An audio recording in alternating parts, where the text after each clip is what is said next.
Hello, everybody. Welcome to Nintendo Power Block, episode 174. I'm one of your hosts, Corey Derrigan. Alongside me, as always, is that retro code, Eddie B.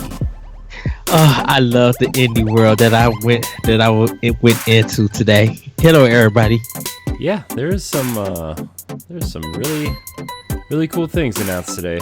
I'm not gonna lie.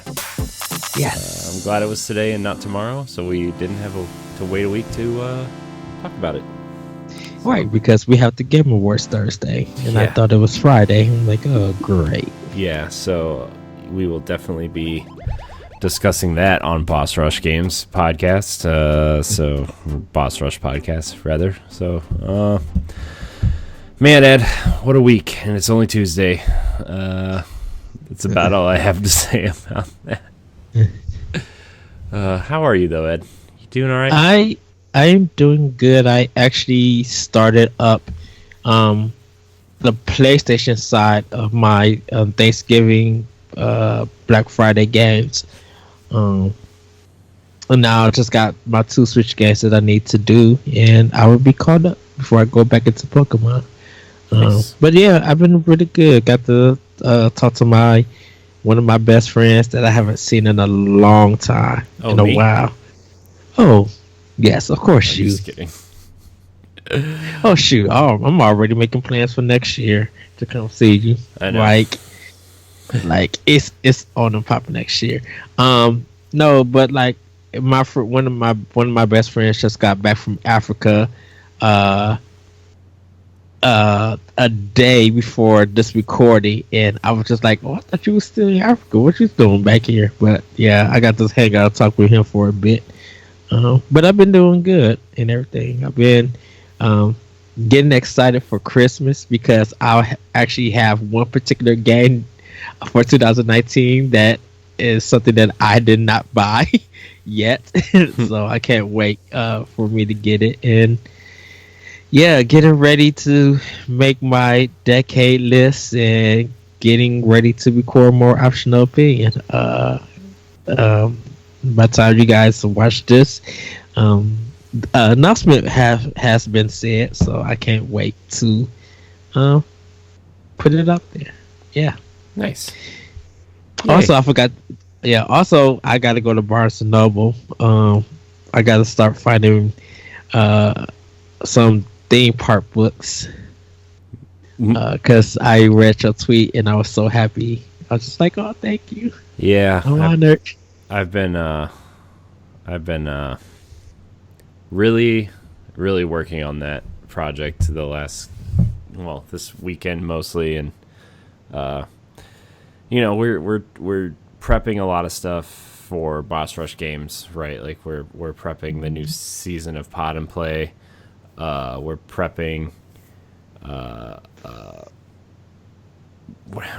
a new podcast for Standard Definition. I still got to figure out like how we're scheduling that, and if we're going to record a bunch of episodes at once and then release them weekly. I'm still trying to figure that out, But basically, Standard Definition is going to be our retro and nostalgia based podcast where we talk about things that formed our youth, as we will, So there's a list started. I know there's probably at least 100 things on everybody's mind to do, and we also got to figure out, like, are we gonna have guests for specific shows? Who's gonna appear on what show? Because, like, if you guys do anime stuff, like, clearly I'm not gonna be on that show because, no offense to anime, but I don't care.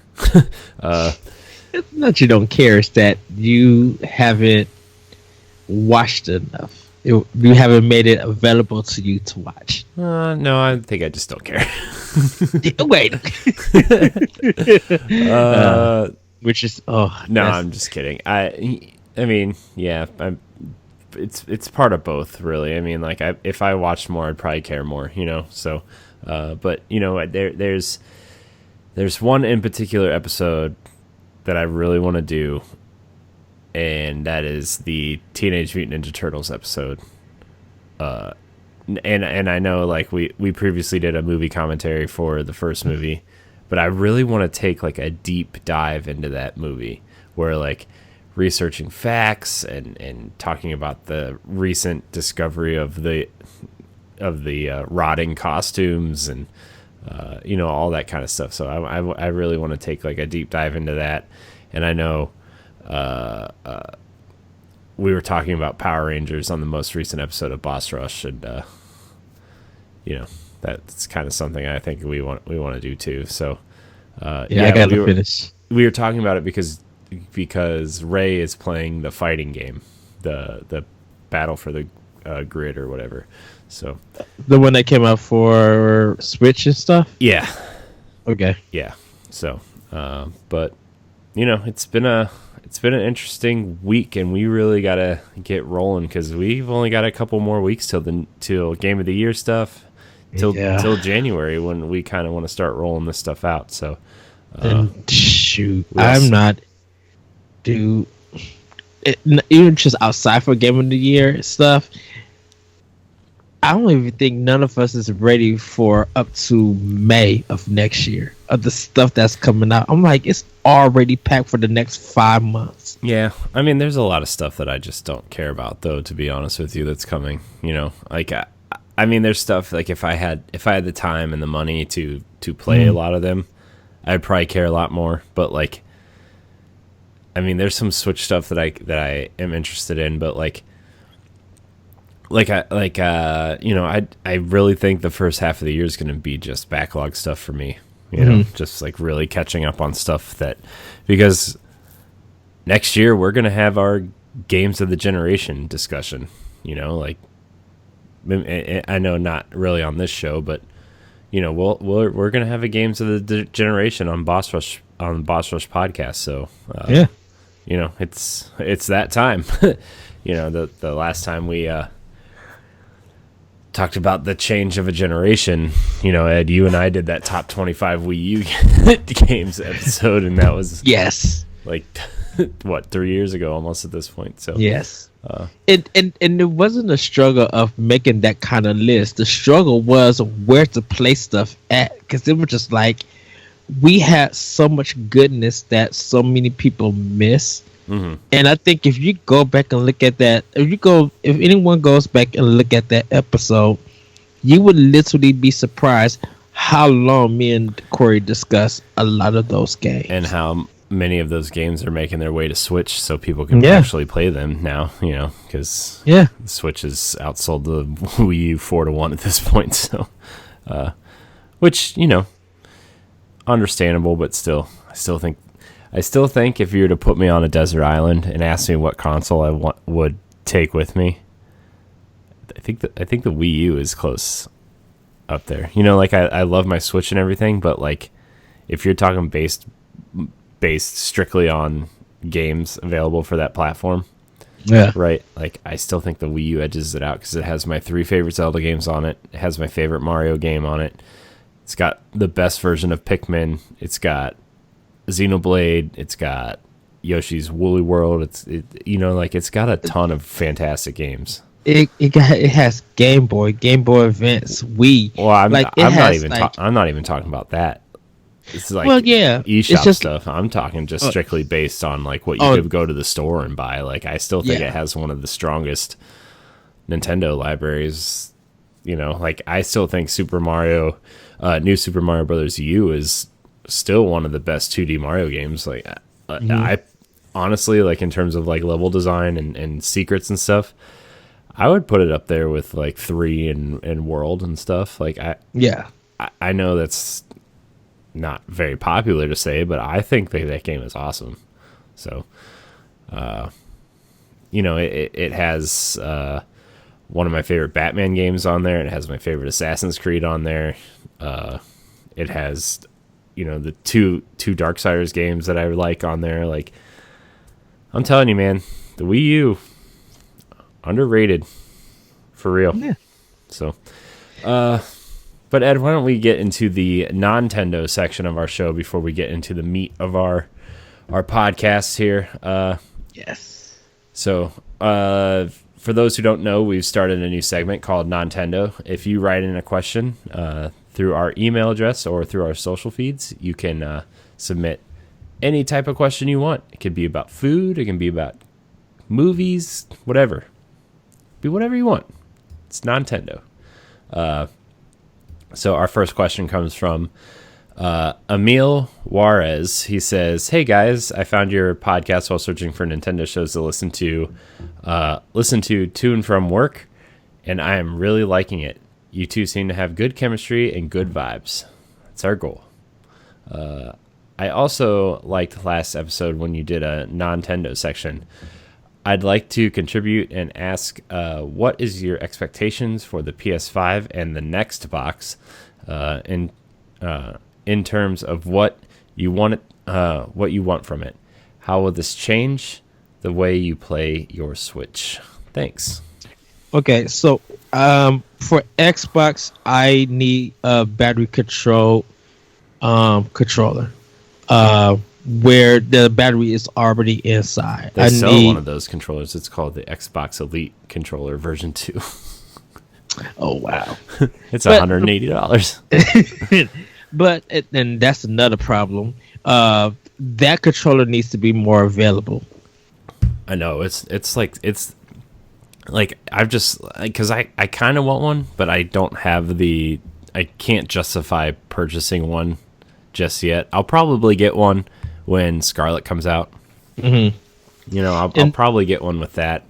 I've been putting money away for a new TV and Scarlet, so but yeah, man, I was just searching around. Like, I wanted to see if anybody had them on sale yet, or like if Amazon was running a deal or whatever. Because sometimes, like with the first Elite controller, they were running like Xbox Live. You get 3 months of Xbox Live for free if you buy the Elite controller or whatever. So I was like searching around for deals. It's sold out everywhere, dude. Literally everywhere. Even like my GameStops or in Walmarts and Target. Like, it's just not there. It's because every time they ship that controller out, they only send out one or two, and they don't restock it for almost a month and a half. And if they do restock it, it's another one or two. Well, they should be stocking it for Christmas. They don't, and that's the problem. It's not everywhere you could go to a Microsoft store. Because I had to deal with Microsoft when I was working for Toys R Us. I was able to get all of their other controllers and special controllers and systems, but anytime I wanted this Elite one to see if we could get it in stock and how it was going to sell, we never did. And if we did get one and it sold, that was the only one that we had. Yeah, I don't even know where there's a Microsoft store around where I live. I think the closest one is like an hour and a half away, to be honest with you. This say right here, I'm an hour and a half away from it. Yeah. Like, and I don't know if there's no place in Wisconsin that has it. I don't. There's a place in Illinois, like I said, but I'm just like, I have to drive over the hills and through the woods and probably pick grandma up and to make me think I'm an Uber so she can help with gas to get there. Like, it's ridiculous, and I'm just like, why can I not just be able to go in the store and get it? So, USB-C, those need to be. The Pro Controller has it. I think they're confirmed. I think, yeah, the USB-C. I think PS5 and the next Xbox controllers are charged, because I think the Elite version 2 controller already charges that way as well. Which is nice, because it's like I can literally plug anything into it from my Switch, or my wife's phone uses USB-C. Like, everything uses USB-C now, and it's really nice, except for my phone, because I have an iPhone. But that's beside the point. PlayStation needs to have a better design of their system. Oh, you don't like the V dev kits? You don't like those?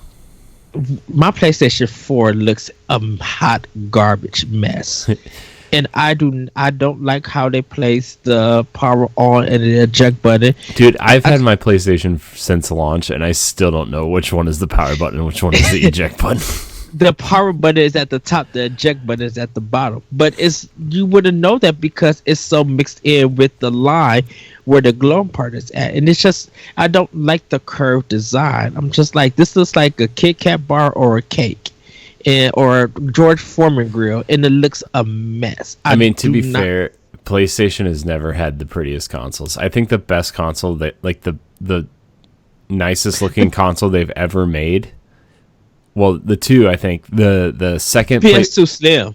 I would give it to that one. Was a nice design. Yeah, I like the biz because that's when I jumped into PlayStation 2. I got the Slim. Yeah, and it was kind of cool. Yeah, I guess the Slim. I forgot the Slim existed. I was thinking about the PS2 Fat, but I think the second gen PS3 looks pretty nice. That one I had the Slim, the matte one, not the shiny one. The matte one looks nice.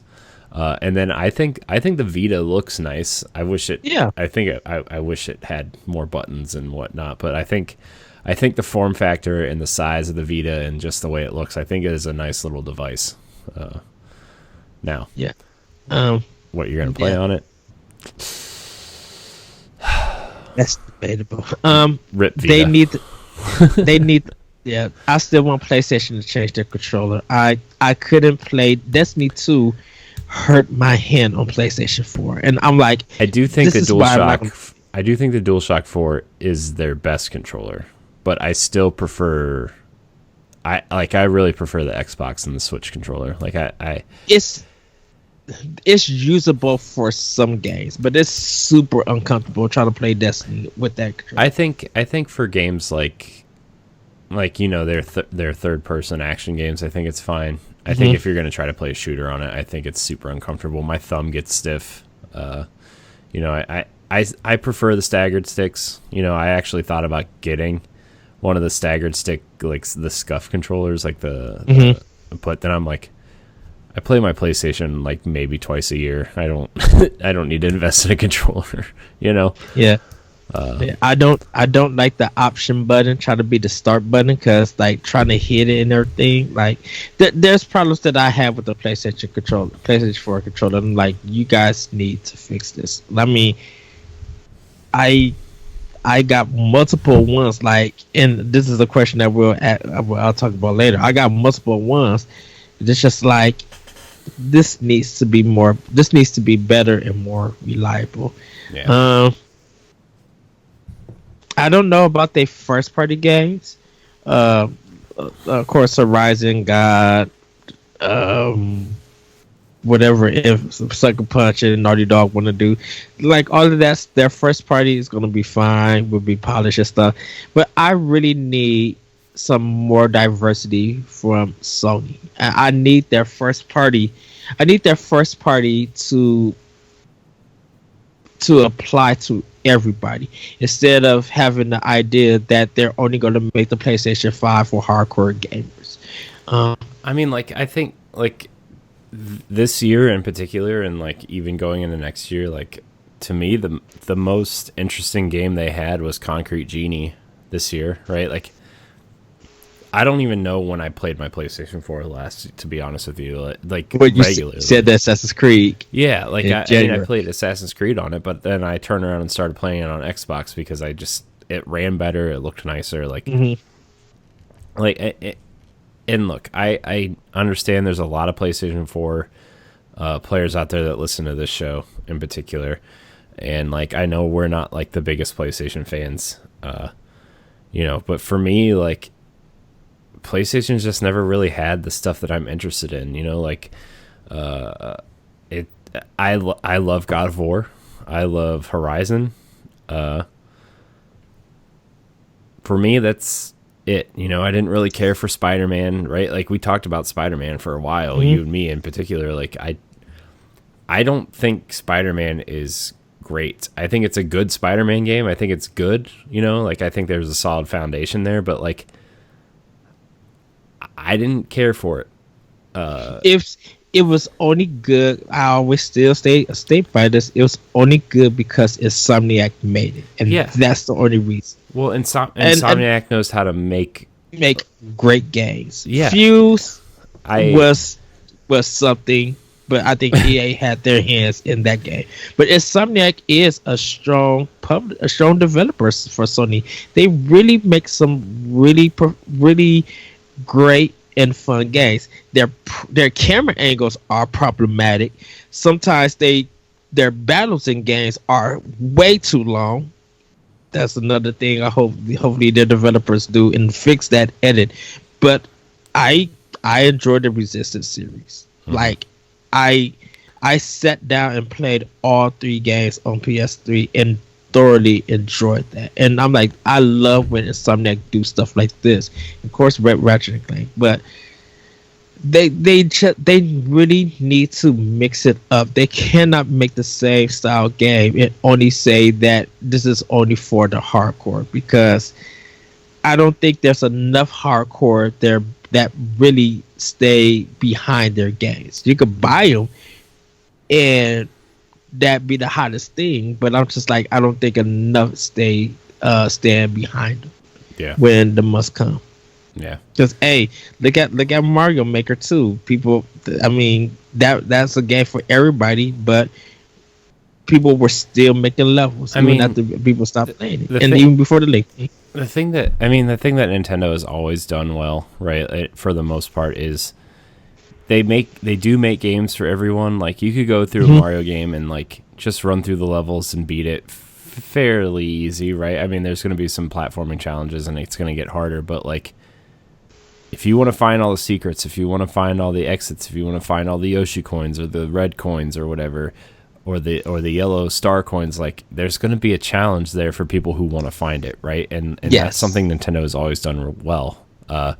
You look at something like Breath of the Wild, right, where you could fight through it and beat all the divine beasts and go fight Ganon, right? But the challenge is, let's find all the shrines. Let's go seek out these monsters and grind up gear.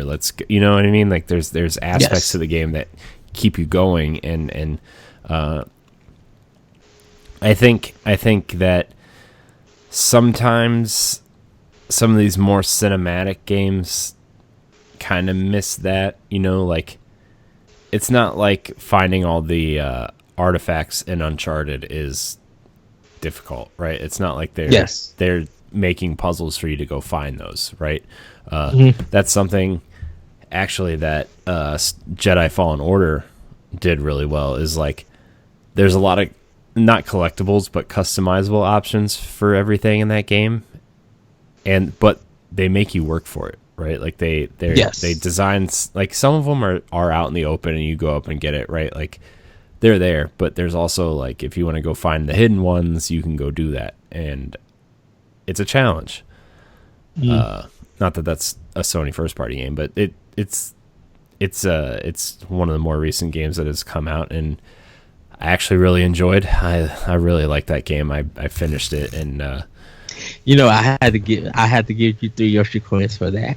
Yeah, I think I'm actually going to go back and try to seek out some of the extra stuff in there, because it's one of those games where when I finished it, I wanted to keep playing. You know, like, it's been a long time since I've had a game like that, you know, where I just wanted to keep playing even after I beat it.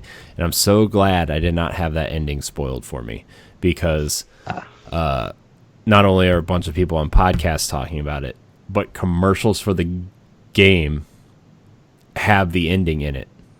And I saw You just don't know where in the commercial. No, you know. Well, I mean, when you look at the trailer, if you didn't know, if no one told you that was in the trailer, you would just think that this is just a regular cutscene. Yeah, but like, the end of literally the end, probably the last like 15 minutes of the game are in the trailer. In the trailer, okay. Which is ridiculous. Like, you should be able to see a trailer and not have to worry about that, right? Like, that really upset me. I wouldn't watch the trailer after I beat it just to see what people were talking about. It's there, dude. It's like major story spoiler in the trailer. So if you are planning on playing that game, just be aware. My last thing, and then I'll hand it back over to you, Corey. Microsoft and Sony can't lie. If you're going to give us 60 frames per second or 4K, you have to now deliver it. Stadia has already proven Well, that your marketing stuff is not going to work. There's no way that you have all these GP and teraflops and stuff, because the people were online but just like, I don't care anymore about teraflops. If you do not, if you cannot deliver everything that you market and that you said, and you all also quoted, we're not falling for that. Well, So I know, Microsoft and Sony for their next box, you're going to have to do 4K 60 at the same time. Well, you I cannot know, be doing choices. I know that Phil Spencer said they're going to prioritize frame rate over resolution again. So I wouldn't be surprised if the first year or so, third-party games would be 1440p at 60 frames, just until they learn the tech and see what it's capable of. And it's, I don't know. I think these consoles are in a weird place because, like, I don't really feel ready for another console, to be honest with you. But I'm gonna go ahead and answer this question real quick, we can kind of move on from it. But what I expect from PS5 and the next Xbox, like, I don't know. I want it to run at a stable frame rate and give me a cleaner UI, a faster UI, like, something that is really user friendly for, like, when I'm not using it. Like, my wife will use it probably as like a cable box or whatever, because I'm assuming it's going to have all the streaming stuff on it, like the current ones do, right? Like, if it doesn't, it's just a bad move. But yeah. I want it to be a lot easier for everybody to use when I'm not using it. Probably the biggest thing. Also, like, the games, like, if they don't have compelling games, like, there's not going to be a reason for me to purchase them, although I know I'm getting the next Xbox for sure because I'm invested in Game Pass and that ecosystem and Halo, and, like, there's already multiple reasons for me to get a Scarlet. PlayStation. The next PlayStation doesn't really have anything yet. Like, if all they're showing me right now is that I can swing through the city faster as Spider-Man, like, that's not really a compelling reason for me to buy one right now. Now, granted, if they come out swinging at E3 or whatever, say, hey, here's footage for Horizon and God of War and, like, the new ones, like, yeah, I'll be on board, but for me right now, it's just the Xbox is showing me so much more so far without, actually showing, so.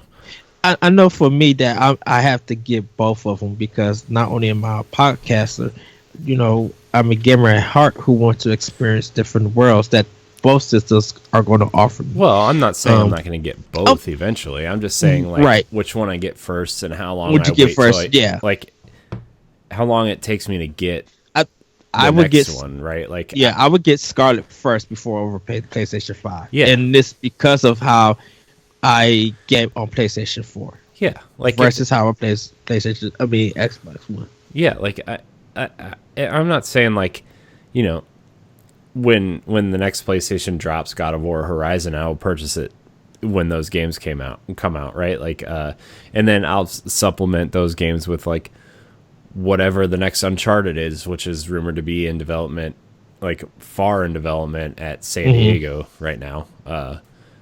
So I don't know. And then he asks, how will it change the way you play Switch? It's not, because, like, I'm gonna play my Switch regardless. Exactly. It's not like a, I am playing a lot of games on my Switch right now, and it's exciting because I tweeted out yesterday that I could actually beat 3 games this week, which is rare for me. So, and, like, Switch to me is my primary system. Ever since I got it, and Xbox is my secondary, with my PlayStation being my third. I game on Switch on the go and at home, because there's just something there that's like that you just don't realize. Like, not the discussion, the game might do something that you didn't expect, and now you just want to talk about that thing with a whole bunch of other people because they're playing the same thing at the same time, and being able to communicate that way. So It won't do nothing against my Switch or any Nintendo next platform. Whatever Nintendo brings out, they can make a speaker spell, and I'll go get it. Yeah. So I mean, it's not really going to change how I play either. Like, I play my Switch a lot more just because I'm in different situations, like, you know, my kid or my wife's watching TV or whatever. So, you know, I've said it 1,000 times. The Switch is like the perfect console for my circumstance, you know. So that's that. I hope we answered your question there. But our next Nintendo question before we get into the meat of our show, Amanda Davidson writes in and says, if you guys were to ever have a live show at a con, where would it be, and what would you base your show around? Well, probably be a PAX or something, right? Like that kind of show, right? I mean, that'd be cool to do a live show. I don't know if we're going to get to do one in the next years or whatever, you know. I mean, that'd be awesome if we could, but, you know, we got to build that fan base and figure out a lot of things. And, yes, you know, I'm not saying it's impossible, but, you know, we have a lot of work to do before we get to that point. Yeah, it's a lot of stuff that come with it. But I think I would like to base it around, like, I would really like Jesse and Ray to be there too, to be honest. It would probably be a Boss Rush panel and not POW Block panel. You know, I don't know what would we base it around. Okay, so I have two of them. Okay, so as long as we get sweet, like, walk-in music and you know, some fog machines or something, that'd be cool. I would definitely try to do the Midwestern Gaming Classic, because of course Jesse lives in Wisconsin, Corey, you live in Ohio, raised in Kansas. We're all kind of in the Midwest, so we could all like come together, go there and talk about classic games. And I think we'll probably talk about maybe some debatable games, like how does a series like Mega Man, how does two games become debatable, and why do we as gamers make some of the classics, you know, go against each other? Like, why is there still a debate of Mega Man 2 versus Mega Man 3? Why is Super Metroid versus Metroid Prime? Like, who would you give the title to that? Like, what's the best Metroid game and stuff? You know, like, I would do that kind of for like Nintendo POW Block in a sense for all four of us. I think if we was gonna do Boss Rush games, we could still do it at PAX. I think one of our topics would probably be probably about what games affect us emotionally, and what games does that affection connect us all as gamers, all of us on this podcast. Because right now, like, if we all could talk about Gears 5, we will all have different opinions, but there's something about it that connects us and affects us in a certain way. And I would love to have that panel, probably with other people, like you, probably people at PAX probably met other gamers who love or hate a game, but yet there's a connection, that there's something about that game that connects them, that makes them have those discussions and debates, and still respect each other, and still be like, okay, you know what, maybe I should play this game with you, and we should run through it. Like, you know, my opinion of Ghost Recon Wildlands might change if I had you three playing with me.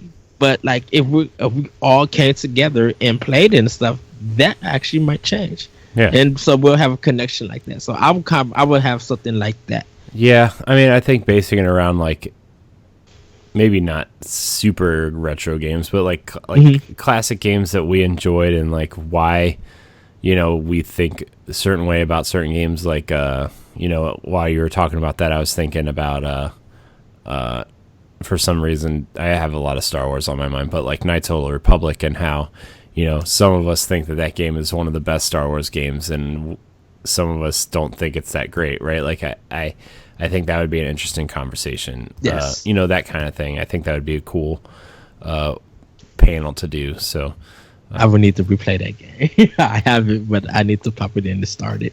I mean, I would love to do a live show someday.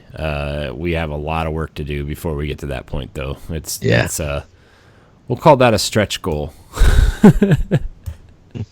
What if just for fun we actually did a fan fiction show where we all took a script of 3 fanfic stories and literally read them on like a dramatic reading of yes fan fiction? Oh gosh, yes, it sounds like a very bad idea.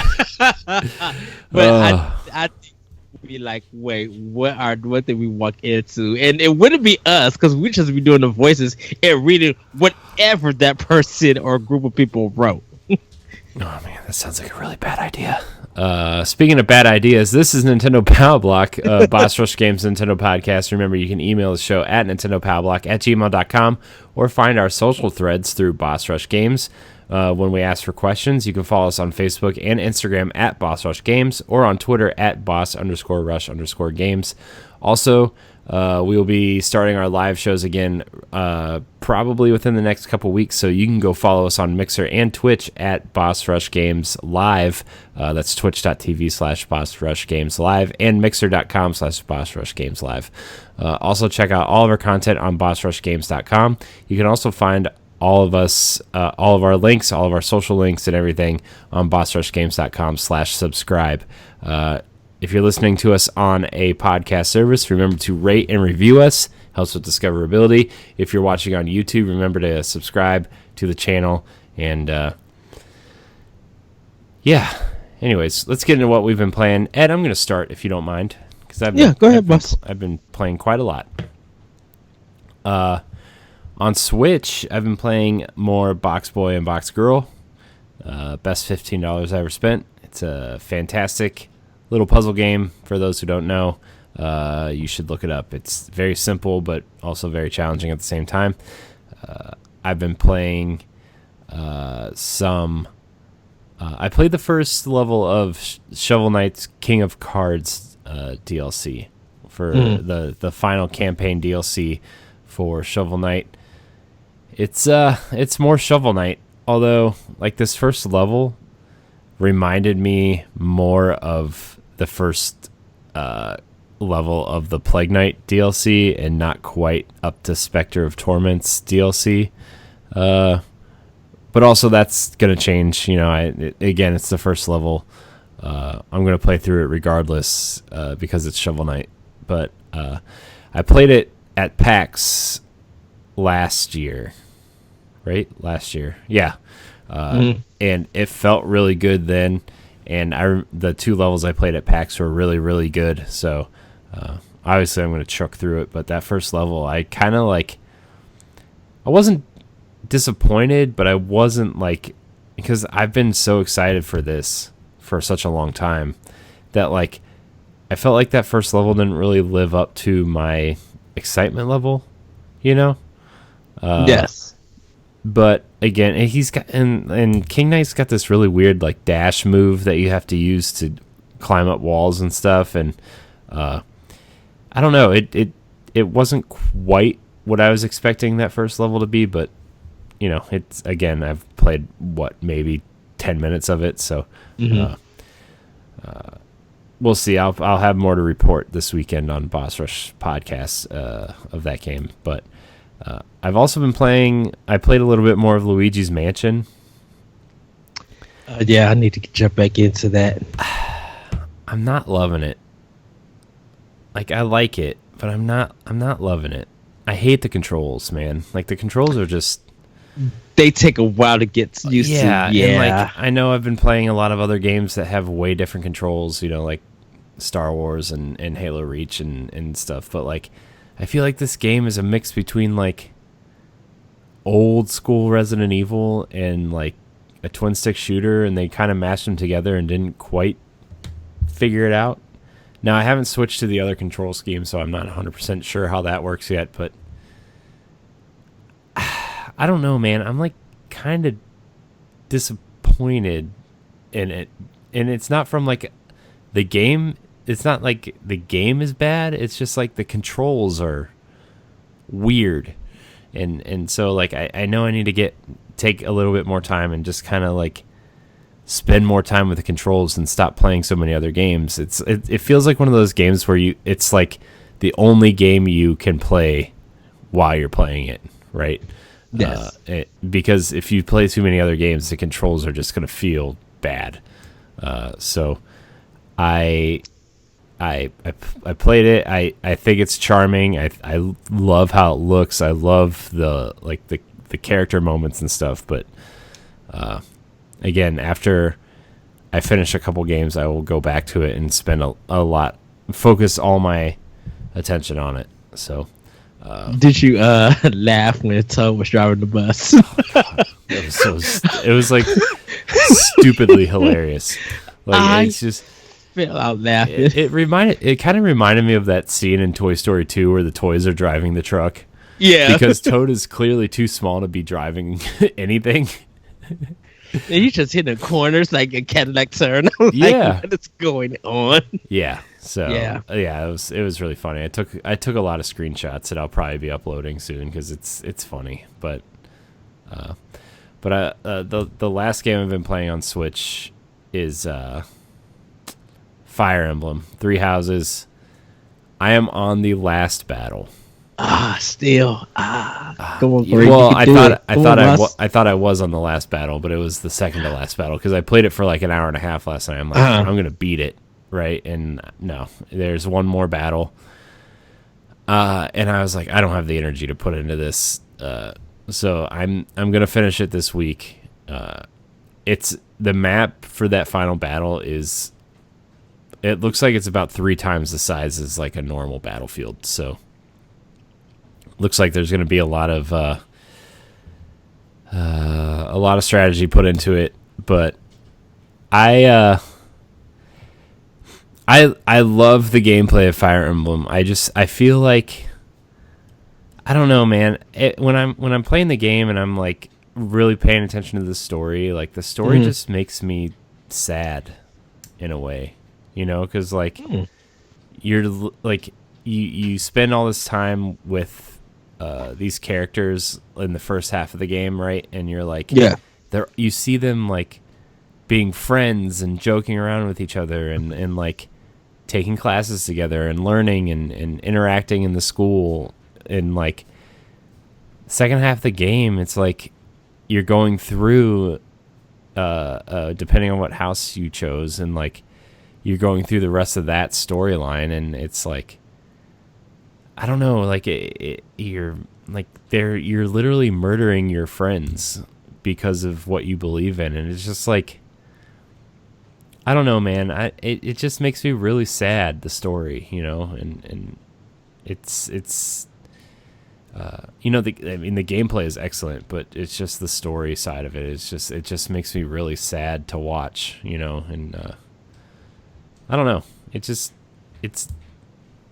And I don't mean for it to be a downer, like you can play the whole game with the sound off and not care, right? But like for those who are interested in the story, just be ready to be kind of sad, because the 3 house heads of the houses, right? They become the rulers of their respective kingdoms, and as a strategy game, you're taking over these kingdoms, and you like the battles literally end when you kill the leaders of the kingdoms, right? And like, I don't know. It's just sad because they even acknowledge like that they're friends, but they have to fight for what they believe in, and I don't know, man. It's just like a really weird thing, but I'm on the last stage, and I kind of am ready for it to be over. Like I'm ready to see this story end and see the outcome of what happens after the Black Eagles win. I guess, win, quote unquote. And then I might play again because it's fun. And I still do want to see what happens with the other houses, right? I want to see how those stories play out if you go through that storyline. So that's kind of all I've been playing on Switch. It's been a fun weekend of Switch games, though. You know, like, I don't know. I like I said, I'm on the verge of beating 3 games this week, maybe 4. It's exciting times, Ed. When's the last time you heard me say that? A long time. So, been a while. What are you playing, Ed? What are you playing on your Switch? So I had to actually pull out my Switch to look at it. Pokemon Sword. I'm still playing. I am just grinding and collecting some before I hit the 4th gym. I downloaded Chest Shapes and Beats Shovel Knight DLC because it's free, but I haven't started yet. I really want to put my head into that game and really go at it. The sort of Ditto I've been playing, also enjoying that. I'm trying to work my way through that game and so I can beat it. Blazer Chrome, which is like the Contra style game, I ended up playing. It may have infinite continues. I don't know, but if it does, that's probably the way that I'm going to beat it first, and then I'm going to try to go to see if I can beat it all the way without having to do it. Last but not least, The Adventures of Bertrand Fiddle, episode 2. I beat episode 1, but 2 was on part of the Black Friday sale for like $1 or something.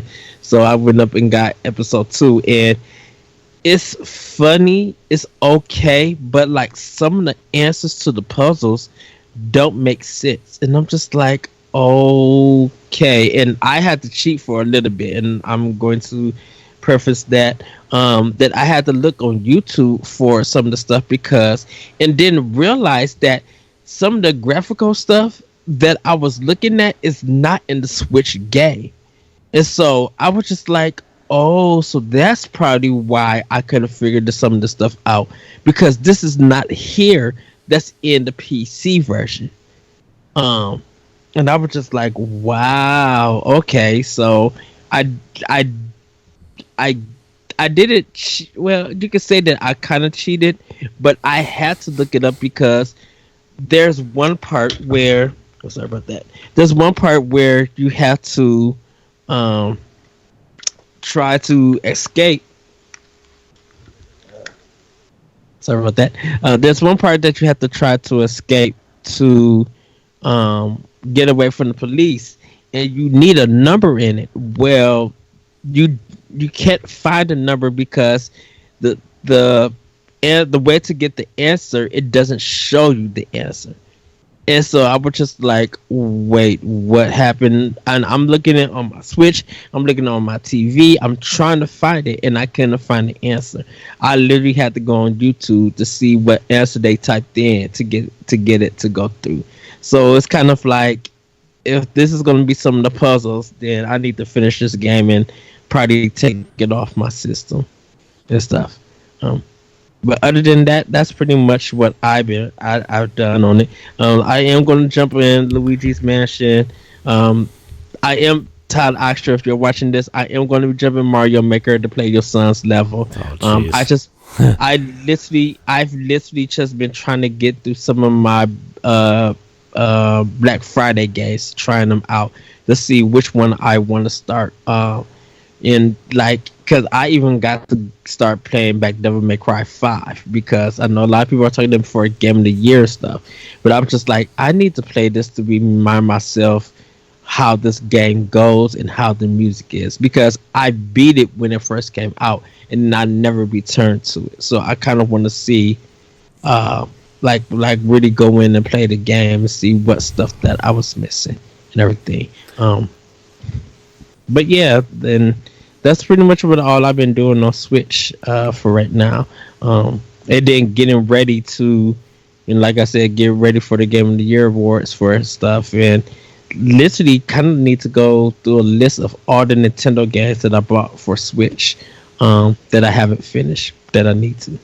I know. I made a list. I made a thing on Xbox, a group of 2019 games that I have, and I'm trying to order them at least in terms of what games I really enjoyed and which ones I'm not enjoying as much. By the way, speaking of games, I forgot to mention a game that I played a little bit. I played a little bit of After Party on Xbox. It's on Switch also, but I've been playing it through Game Pass. I think it's safe to say that game is not for me. I'm not saying it's a bad game. It's just one of those games where it's just like, I don't know, you're just having a whole bunch of conversations, and I want to be doing something other than just like walking up to people and pressing A. It's just one of those games, and I don't think I'll be continuing my trek through After Party. I'm not going to outdrink Satan, so. If you didn't stand with Oxenfree, then you probably won't stay with After Party. I didn't play Oxenfree, so. Yeah. I have it on Xbox, and I need to finish it. I think I got it on Switch also. But need to get through it. All right, Ed, what do you say we move into these news bits? Yes. Because we've got a couple things to talk about. Mostly the Indie World Direct that happened today, actually, as of this recording. But we're going to talk about a few other things first. Pretty big news on this front. This story comes from IGN. Mlb the Show, which is developed by Sony San Diego, will no longer be a PlayStation exclusive as early as 2021. Why is this exciting? Because it will be making its way to the Xbox and Nintendo platforms by 2021. Let me read the story real quick. Mlb the Show has been developed as a Sony exclusive first title by first-party developer Sony San Diego since 2006. However, the developers have announced that Mlb the Show will be on other platforms as early as 2021. The announcement that the game will no longer be a PlayStation exclusive comes alongside the MLB's decision to extend its partnership with Sony in a new, quote, multi-year extension. With more information promised to be coming soon, it didn't take long for Xbox head Phil Spencer to weigh in on the news, taking to Twitter to say, "Great to see the game is coming to more players." Additionally, Nintendo of America's Twitter account also reacted to the news, simply subtweeting the announcement with a baseball emoji. While nothing is confirmed, these reactions strongly imply that MLB The Show could be making its way to Xbox and Nintendo platforms in the near future. This would be a major turn of events from one of the rare console-exclusive sports games. However, in the meantime, developers are focusing on the release of MLB The Show 20, which is set to launch on March 17th, 2020. It'll mark its release will mark 15 years of MLB The Show, and this version will be available exclusively on PlayStation. But this seems to be the last year that MLB The Show will be PlayStation exclusive, which is huge news. Considering 6 months ago we were kind of making fun of Sony that they wouldn't even allow crossplay on some stuff. So the fact that they're going to be, this kind of goes with the Quantic Dream stuff that's been happening lately, where they're publishing their games on PC. You see, I know Quantic Dream isn't owned by Sony, but it seems the higher ups are taking notice of what I kind of feel like they're taking a page out of Xbox's playbook a little bit, where they're allowing some of their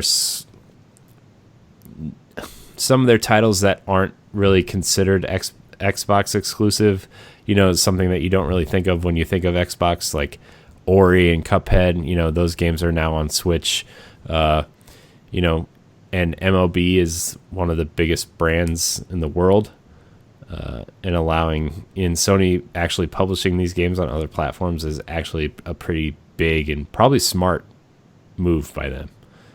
Well, I mentioned to you that this has to do with a business move, and because the way that Sony treats MLB The Show, like, it barely gets advertised. Like a lot of their games, it barely gets any kind of push. I don't know. I see a lot of advertisements for this games during like sporting It, events and stuff on regular TV. It may literally be in your area. I didn't even know that the last MLB came out. Like there was no hype, there was no commercial. They were just like, oh, it's right there. Like I walked past the Target case and actually was surprised that it was there. Like I didn't hear no release date or any kind of push for that game. So I think with this being going to like Xbox and Nintendo, I think there's going to be more marketing for it. There's going to be, well, of course, MLB is going to get their money, but I think this is going to get more people to realize that there is a baseball game out that you can play on whatever console that you consider to play your games at. I think, and it's there, and it's marketed well. I think a lot of people just that, you know, if they're into baseball, I think they want to play a baseball game, they have a PlayStation already and they're playing the show every year. I think if you're an Xbox or Nintendo owner, you just kind of like shrug your shoulders because there's never a baseball game, right? I mean, RBI baseball, but you know. And some of the kids baseballs. But it's just, even if you do shrug it, you at least as a consumer would like to know that, oh, the game is out. Okay. Like I mean, there's more. It feels like more effort will be put in to get the game out across all 3 platforms to let them know. Because just like when you hit that switch, when you hear Nintendo Switch sound, you know there's some marketing going on for a game. And I think the same thing will happen with MLB. Be like, click, here's MLB, and we'll promote it for 3-4 weeks, maybe to even next month.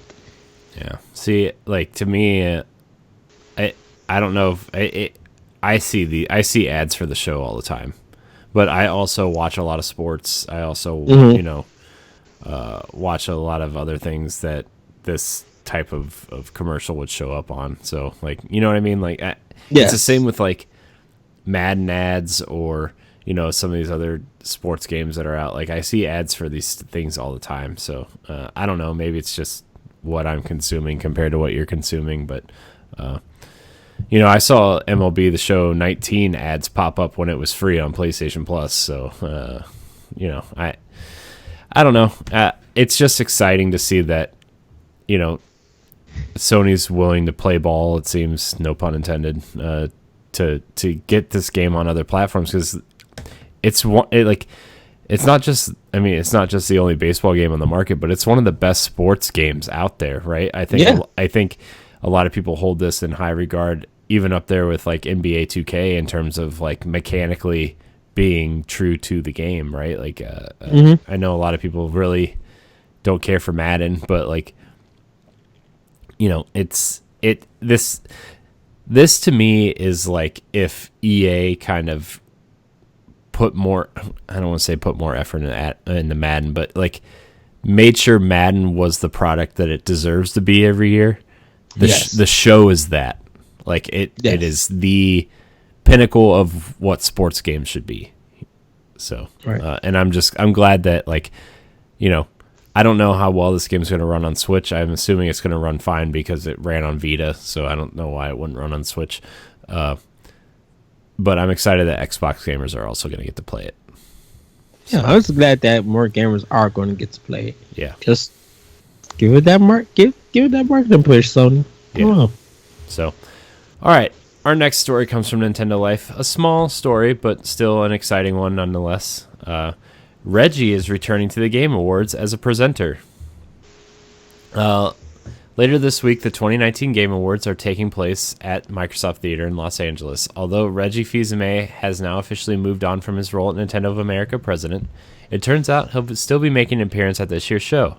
After all, he's a huge part of the industry since he walked out on stage at E3 2004.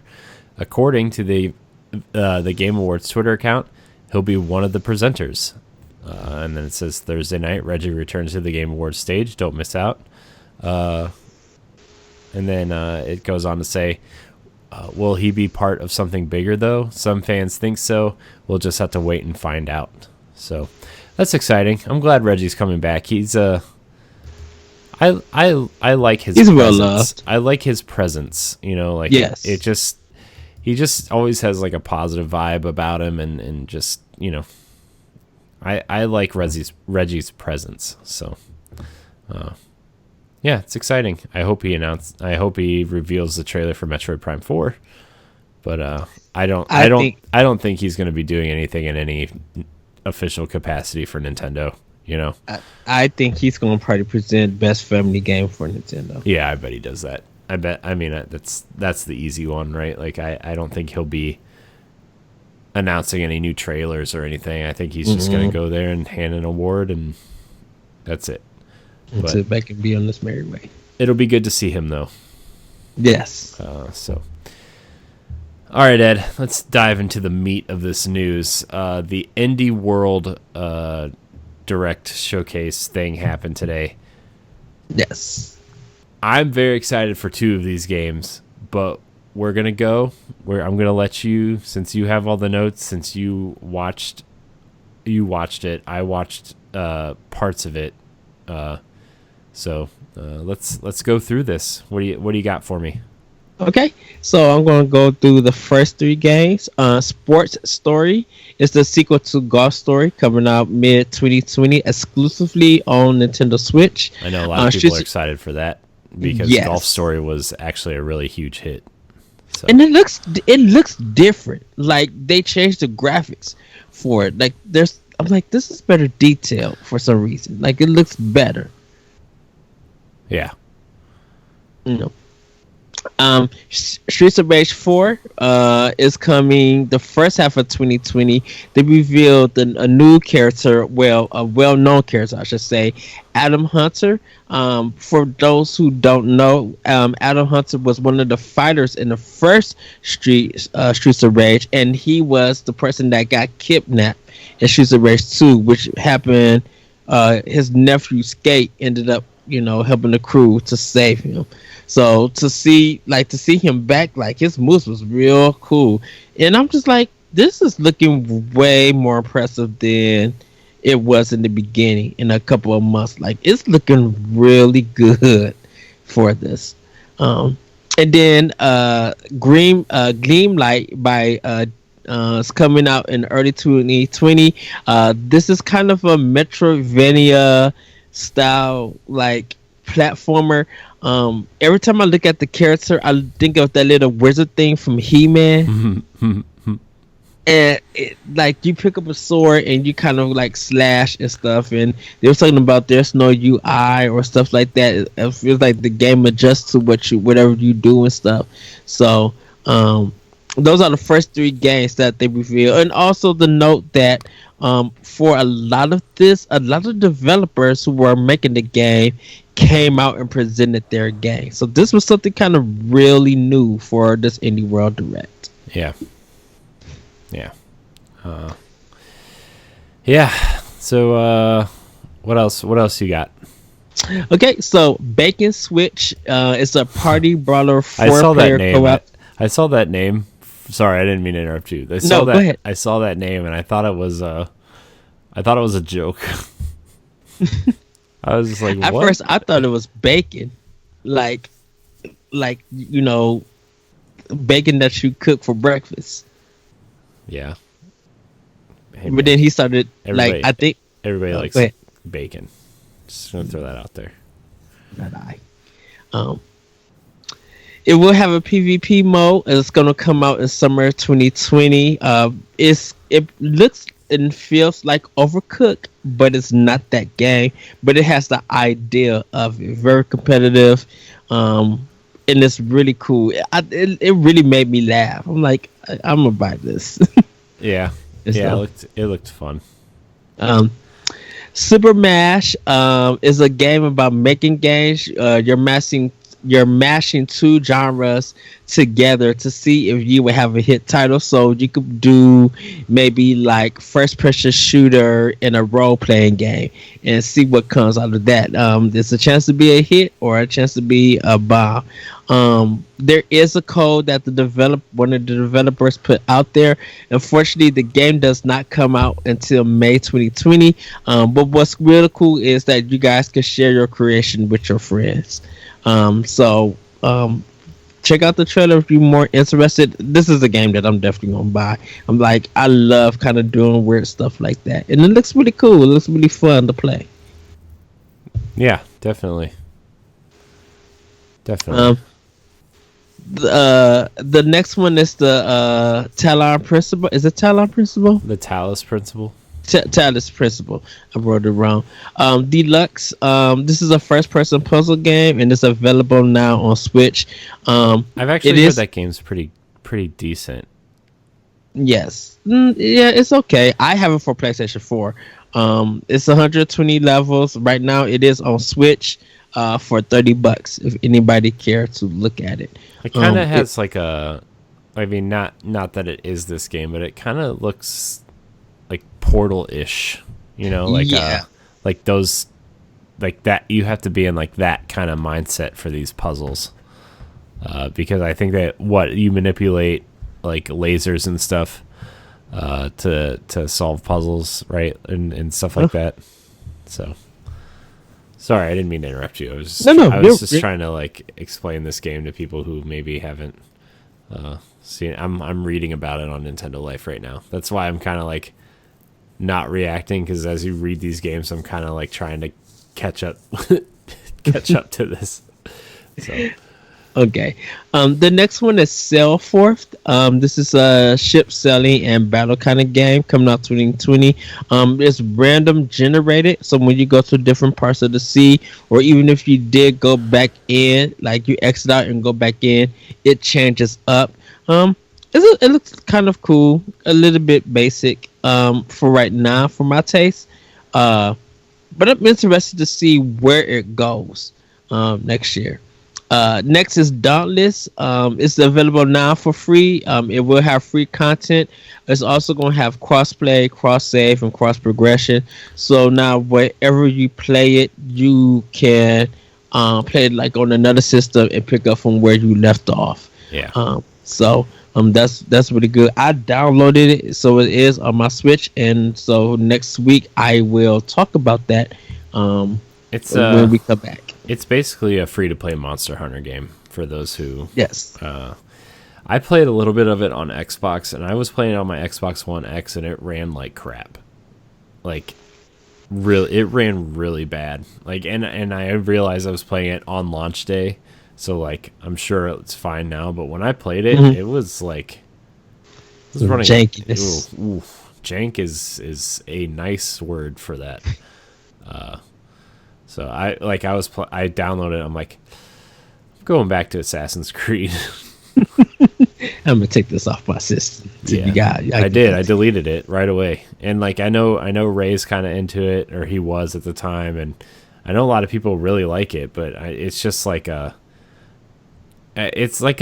almost looks like Fortnite-y type graphics with like in a Monster Hunter setting. So yes.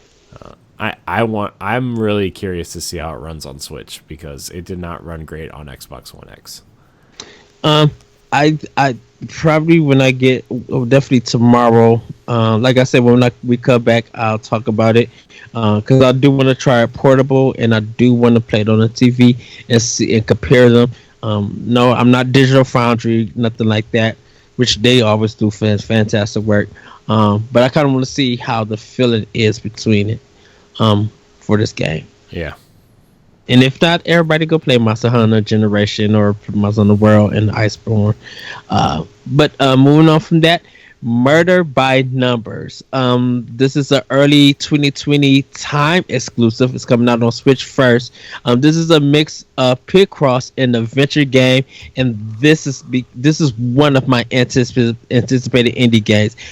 The music comes from the person who did the music for Phoenix Wright and Beautiful Joe, and the artwork is a little bit the creations from the creator of Hateful Boyfriend. And I got to say, of course, it has that Hotel Dust 1 2 3 vibe, but with a little comedy and stuff.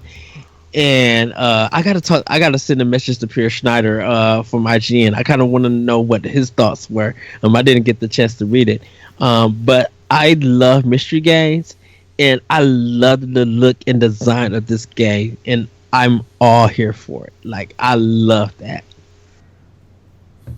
Yeah, it looks interesting, I would say.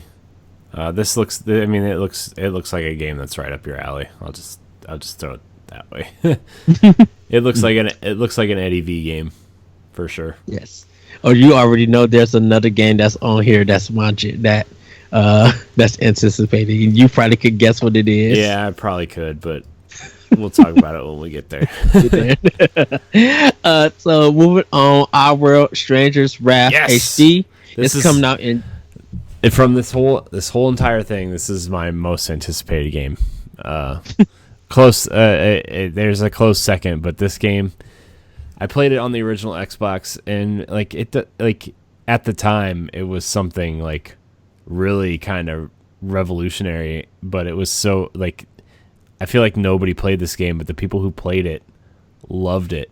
It's like a it's a first-person shooter mixed with a third-person action game, and you kind of switch in between depending on what you're trying to do in the game, right? And it's man, it is a cool game. And your weapons are like, you have quote-unquote live ammo, and you shoot like bugs and different types of animals to like do certain status effects against your enemies. Oh, it's so good. It is so good. Can you really consider this game as an indie game since it had EA when it first came out? I mean, do you consider Unraveled an indie game? I mean, that's kind of like what you're kind of comparing it to now, right? Because technically EA is publishing Unraveled, you know? Actually... Or like Ori, is that an indie game? Is Cuphead an indie game? You know what I mean? Like, oh yeah, Cuphead and Ori is an indie game. They came on Steam. Microsoft didn't publish those. Well, I mean, they published it on Xbox, and Ori. Well, because Ori was published. Microsoft paid for the advertising and marketing for that. Microsoft game. did publish those games on Steam. I think. I'm pretty sure. I know Studio MDHR self-published on Switch, but Microsoft still published that game on Steam, I think. I thought they self-published it on Steam. I thought only Microsoft only did for Windows 10. And I don't remember. But anyways, Oddworld Stranger's Wrath is. But it's in the Indie Direct. We'll call it consider it indie. Look, man, I don't care what you call that game. It is a masterpiece. I want to buy it. Like you can pre-order it today, which I'll probably end up doing that like Friday. And. January 2020. Yeah, dang it. I know. That and Tokyo Mirage Session. Like, they cannot come at the same time, or we're gonna have a situation at the end. I think Stranger's Wrath is one of the best. Is the best Oddworld game. I'm just gonna throw that out there. I still have it for my Xbox. Yeah, I do too. I love the announcement video. Like the announcement video that I was coming to Switch was literally like, I think Lorne Lanning had a Switch on his bed or something. And he literally just chucked the Xbox disc at the Switch, and that was it. It's like a 6-second video. So funny. So he's like he was in an interview. I think he was in an interview with IGN, and he was talking to them. They were talking about how 2020 is going to be a pretty big year for Oddworld. Because I think they're porting all the other games to Switch, and then Soulstorm is supposed to come out either next year or the year after, right? I know they're trying to take their time, but in the meantime, they're porting the old games to other platforms. And he said that 2020 was going to be a big year, and that the other Oddworld games are going to get I know New and Tasty is already an HD game, but like Munch's Odyssey, I think is going to get an HD remaster type thing too. So, but yeah, Oddworld Stranger's Wrath is an awesome game. Yes, I do agree. So moving on from that, Skatebird is coming out in 2020. You play as some birds on a skateboard, going around collecting lo-fi music, doing tricks, and then it's like you could be in the air and then you slowly flap down like you're a bird. Yeah. Don't know if you could play different birds or anything. Don't know if it's going to be physics based with scores and stuff, or if it's going to actually have a story. But The trailer was kind of cool. I like the music that was in the trailer. I'm like, it's something interesting. Yeah, it was cool. There's a bunch of like Thrasher magazines that made the ramps and stuff. It looks pretty interesting. I don't know if I'll get it. I'll play it if it comes to Game Pass or something, but it looks interesting enough. Yes. Liberated. This is a noir comic / graphic novel book looking action side scroller stealth game. That's a lot because a lot of stuff is happening. You'll have multiple choices and puzzles. It's coming first on Nintendo Switch in next year, and this is another must-have. Like, I need this game. It kind of reminds you of Inside, but better. Like, it's a really cool premise, just like seeing the art and everything. And I'm like, this is Inside, but like 20 times better than Inside. Like, and it sounded good. It really sounded good and stuff. So I'm interested in that. Any thoughts, Corey? Or not really. I mean, okay. I didn't play Inside, and I barely finished Limbo. Like, I don't know. I don't know. Sometimes, like, I think there's a lot of I'll save that conversation for later. Sometimes I think a lot of these indie games, when you, like, a lot of people kind of talk about them and in a way that I think makes them, I think overrated is the wrong word, but I think, like, you know, especially Inside and Limbo and A Journey is another one that I just think, like, I don't understand why those games are special. You know what I mean? Like, I don't understand why those games are special because, like, to me, they're just side-scrolling puzzle platformers. You know? Like, I don't know. So, okay. Anyways, continue. I didn't mean to, like... That's just, like... I when people always bring up Limbo and Inside as, like, some of the best indie games, I'm like, why? You know what I mean? Like, and not that they're not good games, you know, I'm just like, why are these better than, what was that other game? Like, Black the Fall, it looked a lot like Inside. Like, you know, or like, why is Inside better than that game? You know, or you know what I mean? Like, there's a lot, but we'll save that conversation for another show, another time, because that could be a whole show of its own. Boss Rush Plus coming soon. Yes. My must-have, like, my number one must-have. Boyfriend Dungeon. It's coming out 2020, and you play as a person who carries a sword, and you're on a resort, and you got to defeat these dungeons with your sword or with your weapon. But your weapon is actually a beautiful boyfriend, and it depends on what weapon that you use and the rules that you clear out and how strong you make it to date your boyfriend. Game. This is an ed game through and through. Literally me. Like I need a boyfriend with that's a it's wacky enough. Yep. So that's why it's my game. It's wacky. Enough wackiness. Wacky is the term I would use for sure. I'll make sure to buy you a copy, Corey. Pass. I can see your wife be like, "What the word are you playing?"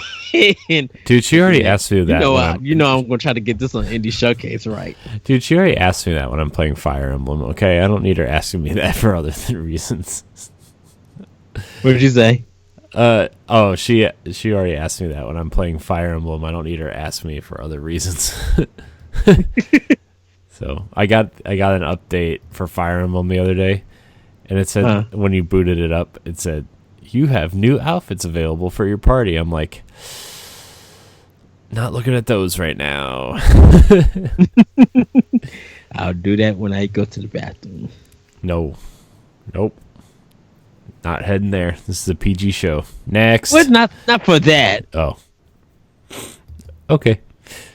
Because I don't know, you carry your Switch if you go to the bathroom, and Oh boy. just saying. Dreamscaper is coming out for 2020. This is kind of an action dungeon game. It looks really cool and everything. You're fighting different beasts, modifying time, and like doing the little puzzles. It looks really cool, very interesting. It looks like it's still in pre-production. Like it's early and they just need to polish some things up. But they said next year, so it's one of the games that I'm definitely gonna get.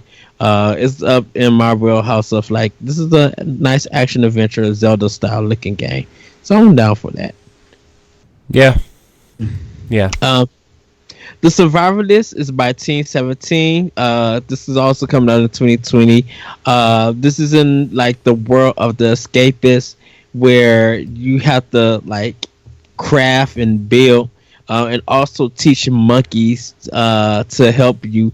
And you can also play co-op with other people and you fight enemies and stuff, but you're trying to build stuff to survive on it. It's not showing anything to make you get off the island. It's just showing that you need these things to survive. So the Survivalist. Last but not least, Tom Happ appeared. Everybody got to see him for the first time if you never seen a picture of him. And he is talking about, he wants to thank all the Nintendo fans and how they helped make Axiom Verge one of like sell a lot of copies and stuff. He's announced Axiom Verge 2, a game that he's been working for the past 4 years, and this is coming out in fall 2020. It probably will hit other platforms. I think it's going to hit Switch first, and this may be hopefully everybody is going to, I think, buy it digitally and then double dip if it ever gets a physical copy. Yep, sounds about right. And I can't wait because Axiom Verge is really cool. Yes, I need to finish it though. Basically, Axiom Verge, if you like the original Metroid, that's basically what that game is. It's just, man, I love Axiom Verge. It's right up there with Shovel Knight for me in terms of the best indie games. And Hyper Light Drifter and Iconoclast, those are like, I feel like those are like top tier indie games for me. And N++, like, I think Axiom Verge is amazing too. So there's some things that I wish were different, that they actually changed on the Switch version compared to the other versions. I mean, I think the other versions got patched, but I hope that those issues are fixed in Axiom Verge 2 because that is a stellar game. So yeah, I was reading the description of Axiom Verge 2. It's actually a prequel to Axiom Verge. It's exploring the origins of that series universe. So, yeah. Well, I know they said it was a sequel, and when I looked at it, I'm like, this looks completely different. Yeah, like the first one was like that kind of retro futuristic kind of cyberpunky, like, what I mean? Like a lot of like you're inside like a computer, like a organic computer almost. This one looks a lot like you're just like outside in the snow. Yeah, and it looks like the buttons that you are going to be pressing is going to have ability to it or some kind of gun to it. Mm-hmm. Yeah. So, I mean, there's not like a lot of switching out or anything. I mean, I can't wait for this. I think it looks awesome. But yeah, this is a must-have. Like, I think it's gonna be another good one. How long we gonna have to wait? Like I said, fall 2020 is the time it's expected, but we don't know what time frame. We don't know if there's gonna be any delays. But Tom Happ, he's a great person. I've actually talked to him and everything. He's really cool. He's really nice. Yeah, he's a cool dude.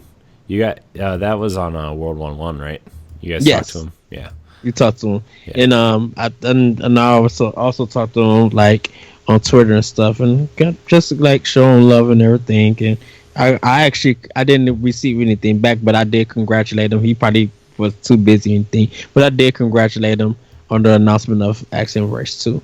Yeah. And so then I was happy. Yeah. Big announcement. So, yeah. Anything else? Anything else from the indie stuff? That's everything, right? That's everything for right now. I think cross something, whatever the game that they was expecting, that got delayed. I don't know if they announced that today or anything. I know there were some other indies before this indie showcase. Yeah. That Like got announced. Ashen is coming to Switch. Yes. There's a couple other big games coming. So, I mean, there's a lot of indies coming, you know? I mean, Shovel Knight dropped this week. What was the other big one that dropped? Man, I forget. Or not dropped, but announced before this was a... Man, I wish I could find it. Now I can't find it. Oh, well. It's fine. I'll mention it if I find it. We're gonna get. I do have one more news story, Ed, that I'm very excited about, and it actually ties into a project I'm working on, and I hope this is true. Rumor: an unannounced Disney action game remake is in the works for Nintendo Switch. Yes. YouTuber Dr.81, who last week revealed the rumored Ridge Racer 8 project exclusive to Switch had likely been axed, has now seemingly discovered information about an unannounced Disney action game remake on its way to Switch and other platforms. This finding comes from a LinkedIn profile of Giuseppe Crigliano, the CEO and creative director at PlayMagic, which is the same development team behind the remake of the stylish cel-shaded shooter 13 that has been delayed until next year. It has his LinkedIn page. At the top of the projects section in the LinkedIn profile, the Disney project is listed. In addition to this unannounced third-person action remake for all modern platforms. A lot of people are thinking that it's going to be an Epic Mickey package for current-gen consoles. So... I have a feeling it's going to be the Mickey game that came out for the Sega Genesis. Didn't they already remake that? No, they didn't. Nope. Or they remade one of them. They remade, Castle of Illusion, I think, for PS3 and an Xbox 360, because I have it. I bought it. Was Castle of Illusion the Sega one? I don't remember which one I think it was. it is. But I don't remember that game getting I think it's going to be Epic Mickey, because that game is stuck on Wii, and I think there's a lot of people that really liked that game and would like to play it on modern consoles. I know Epic Mickey 2 was on 360 and made its way over to backwards compatibility recently because they gave it away for free. So right, and the other Disney games were all done by Capcom. Yeah. I really like, of course, not Lion King or anything. 'Cause that remake, I mean, that came from Virgin, so that one is already out. Yeah. I really liked that Big Mickey though. It would have been, not Goof Troop. It would have been Rescue Rangers and DuckTales already been made by Way Forward. Yeah. So, yeah, Rescue Rangers would probably be the only other one. Yeah, but it says 3D action but game. Like I said, that's all Capcom stuff. Yeah, it does say 3D third person action game though, so I'm assuming it's something more recent than that. But I really liked that Big Mickey. Yeah, I did too. And I know Warren Spector, who people don't know, was the creative director on that game, and he's like from the like System Shock, and like he's the mastermind, one of the masterminds behind that kind of genre of games. His love for Disney, I know he's been pushing for an HD update for Epic Mickey, even if he's not involved, because he wants that game to be out there because he's a huge Disney fan. So yes, but I've actually been like playing around with replaying some Disney games for the current project I'm working on, and Epic Mickey was like the first game to come to mind. So it's I really liked that game when it came out because it gave you choice in a Mickey game, which wasn't really like you know, it either like took you back to like the old Mickey cartoons where he was like causing mischief or whatever, or you could be the, you know, the Mickey everybody thinks about today, just kind of like the good guy or whatever. So really cool game. If it gets remade, I can tell you, Ed, I'm going to be purchasing that game. So, oh yeah, I'll be at the store buying it. I'll be getting it for Switch though.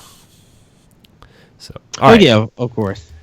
All right, we're going to get into our question block. Remember, you can email the show at nintendopalblock@gmail.com or look for our social media threads asking for questions, just like Deshaun Malone, friend and fan. He asks, yes, tell me what Nintendo games we'll see at the Game Awards. So I bet they announced something new, but I also think I bet they show Bayonetta 3 gameplay. Like, I bet they show the first gameplay trailer of Bayonetta 3.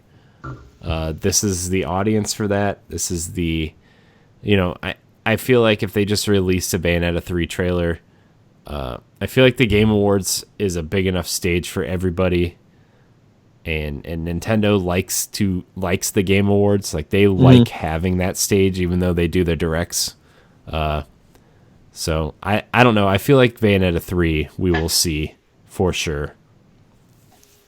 Because it's been 2 years since they announced it. Yeah. So I mean, I know Platinum's been working on Astral Chain and Babylon's Fall, but you know, I think it's time for Bayonetta 3 so. Especially because we just saw Babylon's Fall, which makes me think they're ready to show their projects.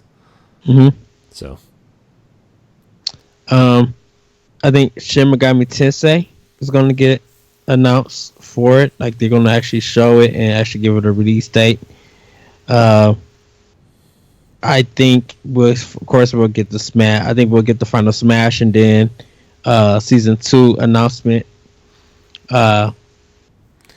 A lot of people think, like, I don't think this, and I mean, it could happen now because Banjo changed the game, but a lot of people think that a new Crash game is going to be announced, and that ending that Crash game trailer, they're going to show Crash and Smash. No. I mean, I don't think so. I really don't think that's going to happen. I think they're going to pick someone more. Like, if Crash ever comes to Smash, I feel like that's going to be a Season 2 type thing. But I don't think they're going to make that the last big announcement for the Fighter Pass, the first Fighter Pass. But that's been a big rumor going around lately. I think they want to keep it in characters from Japan. So I think it's going to be... But Banjo changed that, though, you know? Yeah, but Banjo started out on a Nintendo platform. I know, but I'm just saying. So it was connected to Japan, even though Rare made it, it was still connected to Japan. So, and whatever relationship they had, you know, Microsoft was able to work that out with them. So, because like everybody said, Shovel Knight should have been the character to play with. Yeah, Shovel Knight should but then Shovel Knight, but Shovel Knight is already a fighter in a different game. So. I don't care. Smash is the only fighting game anybody cares about. That is true. Yeah. Shovel Knight for Smash. Shovel for Smash. I think we may see a new Mario game. I think there's a possibility we get Twilight Princess HD for Switch. No, we want Wind Waker. Well, I want Twilight Princess also, but I think the majority want Wind Waker. I bet we see some sort of HD remake or remaster for Switch. Do you think they do a 2-pack for $60 for both games? Man, I don't know. Like, I would have thought so, but they did Link's Awakening for $60, and that was one game. I don't know if they would put both of those. Man, I don't know. I think because those are Wii U games, and they're just kind of transferring and fixing some things, making it a 2-pack. Like, let's say it's coming, but if you order it, if you pre-purchase it digitally, you save 20% off the game. I mean, I could see that, but I still think Zelda's one of those IP where they don't want to diminish the value of the IP, so I feel like they would sell them both for $60, to be 100% honest. Which I'm fine with that. You know, Zelda, I think, is a IP that if I was running Nintendo, like, that would be one of the IP that I wouldn't want to diminish. You know, like, it's weird because, like, we say that, but then that Metroid Prime HD trilogy has been rumored for a long time, and that's 3 games for $60, hypothetically. Do you think the Super Metroid remake gets announced? Or Metroid Prime 4 trailer? I think it's more likely if they're like, if it's not the Metroid Prime HD remake remaster, I think it's a Samus Returns port more than a Super Metroid remake, to be honest with you. I don't know. I feel like that work is almost already done, you know, with the Samus Returns. I feel like, I mean, just, man, I don't know. It's so hard to determine, because, like, a lot of this stuff seems plausible, but then they'll just turn around and announce something that's totally off the wall and ridiculous and something we didn't expect. You know what I mean? Like, we didn't expect the Ultimate Alliance 3. We're like, wait, what's going on? Well, I mean, did you really think that we were going to see a Breath of the Wild 2 trailer? No. Yeah, see, I knew that Anuma was talking about it, that they were in pre-production, like they were working on it, but I didn't know that they was this far. Because Anuma did say that we are thinking about stuff, pre-production for the next Zelda. I know, but I wouldn't know that they was this it's far. not going to take them as long, because they said they wanted to use the same engine, right? So, yes. Like, that's a lot of your groundwork right there is already done, right? That's you know. And plus, they said that a lot of stuff that got cut from the first game that they didn't put into is making the second game. They were just like, we had DLC ideas. Yeah. Yeah. Which is fine with me. Look, if you want to make a new game, I'm all for a new Zelda. Do you think we see that? Do you think, like, remember when Breath of the Wild, before it was just called Zelda Wii U, like, they had that off-screen kind of demo with Anuma and Miyamoto playing the game on the Wii U? Do you think we get something like that? No. Yeah, I feel like they teased us enough with Breath of the Wild 2, and I feel like as much as I think Nintendo's going to have a big presence at the Game Awards, but I don't think it's going to be like Zelda 2 big, or I don't even think Metroid Prime 4 trailer big, to be honest with you. Like, I know we got the announcement there, but I don't think they're going to show a trailer there. Maybe they will. I think they should show a trailer just to announce something. The trailer as in the art director that came from Halo or 343 coming to Retro. I would love to see what his vision is and where they go as a team before we get into any gameplay. Because, like, Anuma is quiet now. They probably just like, you guys shut up about this game and let's think and let's work. Like, Anuma probably in there like, we in the team and the directors and stuff, we are in the not to say that, we are in the depths of making something big, and we don't want to be bothered. We want to create, and they're probably researching, designing stuff. That's the story beat of Breath of the Wild 2 is already insane just from that trailer. To where everybody just like, even go watch our E3 discussion of me and Corey talking, and just look at how many ideas this story could go. Yeah, I mean, there's so many places it could go. Like, we were talking about the possibility of, like, playing as Zelda or doing co-op Yes. stuff, or like Exactly. using if Zelda's going to be a companion, and actually move through it and co-op shrines together, right? Like alternate between the two characters to solve shrines or puzzles or stuff, like I think that would be really cool to do. So I don't know. Maybe Nintendo has a huge presence here and actually does something really big, but also like it could be something as small as like, I mean, I don't want to say. I think we'll get more Marvel DLC for Ultimate Alliance. I think that would be announced. Like I don't know. I feel like Nintendo always brings something big, but is Bayonetta? Edward, why are you calling me on video messenger? I'm not. Did I hit? Ed's calling me on Facebook Messenger right now. I don't understand why.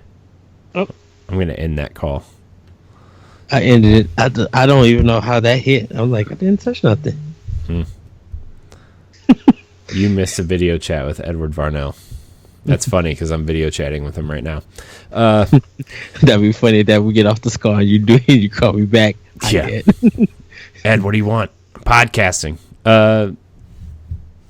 Anyways, I don't know. I feel like Nintendo's going to bring something super surprising and something super obvious. But what that is, I don't know. I really don't. I think Bayonetta 3 would be a smart bet for them just because I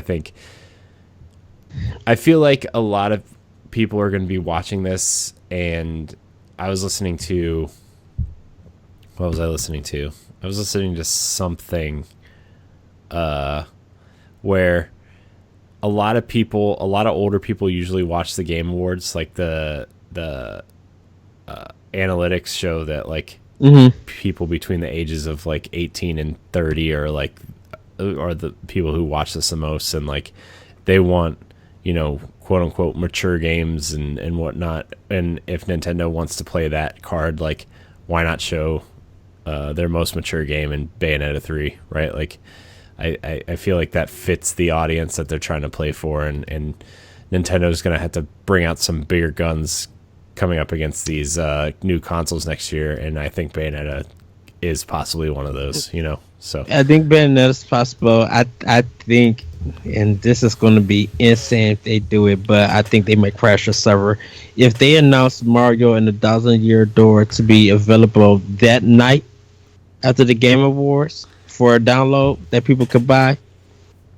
The thing is though with that is like, I think Nintendo knows the value of their physical copy relationship with their fans, and I think 1,000-Year Door or something to that effect, I don't think they would do available right now because they want people to go buy the physical copy. Because I think people will just buy the digital, because I think people will be like, "Oh, I'm buying this now and it's pre-purchased." Yeah, do it. Yeah. And plus, don't forget you get bonus coins when you pre-purchase a digital copy. Yeah. So I don't know. I think it'll be interesting to see what Nintendo brings to the Game Awards. Yes. Deshaun also asks, how do you plan on gaming in 2020? The same way that I've been gaming for 2019, buying the latest games and playing my backlog. Yeah. I mean, like I said, I think the first half of 2020 is going to be backlog stuff.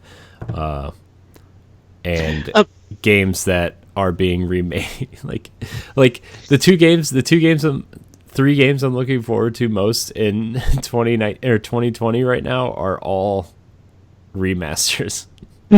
Like Oddworld, Stranger's Wrath, Tokyo Mirage Sessions, and Xenoblade 1, right? Those are all remasters. So for me, it's those games.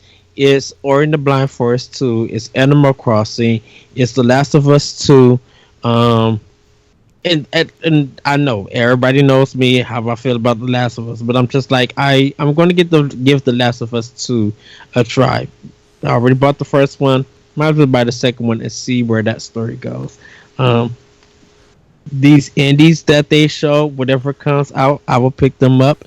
And whatever Nintendo wants to announce. We still got Inside Xbox, another State of Play, and Don't know if we get a Nintendo Direct this December. We may not even get one. We might just get one for January. Yeah. But like those are right now my top games, and there's probably more that got announced. Like I'm not doing the Kingdom Hearts Be Mine. Like I said, I'm not doing that because I haven't finished Kingdom Hearts. Like I'm working on Dragon Quest S right now. If they did something beyond the Switch stuff, like if they announced some more stuff that was coming to Switch, I'd be like, dang, now I got to get the Switch version and work that. That's the thing too, is like not just on Switch stuff, but like what Xbox announced at Inside Xbox, like all those Game Pass games. Like I want to play. Yeah. I want to play the first 3 Yakuza games. I want to play through some of these Final Fantasy games. I want to play through. Even though I have Zodiac Age on Switch, like I want to play through a lot of this Game Pass stuff too. Like I think, Ray and I kind of talked about this the other day where like we're kind of all in on Game Pass, like I reinstalled Monster Hunter World. So because I want to give it another shot. I'll play with you. So, I mean, that's kind of my plan for 2020 is like catch up on backlog mixed with some Game Pass stuff, mixed with whatever Nintendo decides to bless my Switch with. So, yes. And everybody else I'm still not doing the Game Pass. So, yeah. Well, that's your choice. It's okay to be wrong. I tell you that all the time. Our next question comes from Greg Osterman III. He says, when you guys get a console, how many controllers do you end up getting? Okay, it depends on what console it is, to be honest with you. For Switch, I always get 2. So, I always, since now, whatever weird controller or whatever controller they got for their system, if they got like something like the Pro controller or something, I'll get that, and that's it. Their controllers are more reliable. Sony, I probably end up getting about 3 or 4 of them. And Xbox, even just for my Xbox One, I got 3 of them.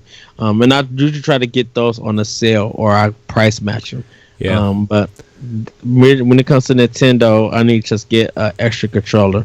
I still need to get my yellow ones. That's my Joy-Cons. That's what I want. But like for like a controller, I only get an extra one for Switch. Yeah, I want to get one more. Or Nintendo. I want to get one more Pro controller for Switch. But usually like for PlayStation and Xbox, I usually have 2 quote unquote active controllers where like, one dies, I'll just plug it in and turn on the other one type deal.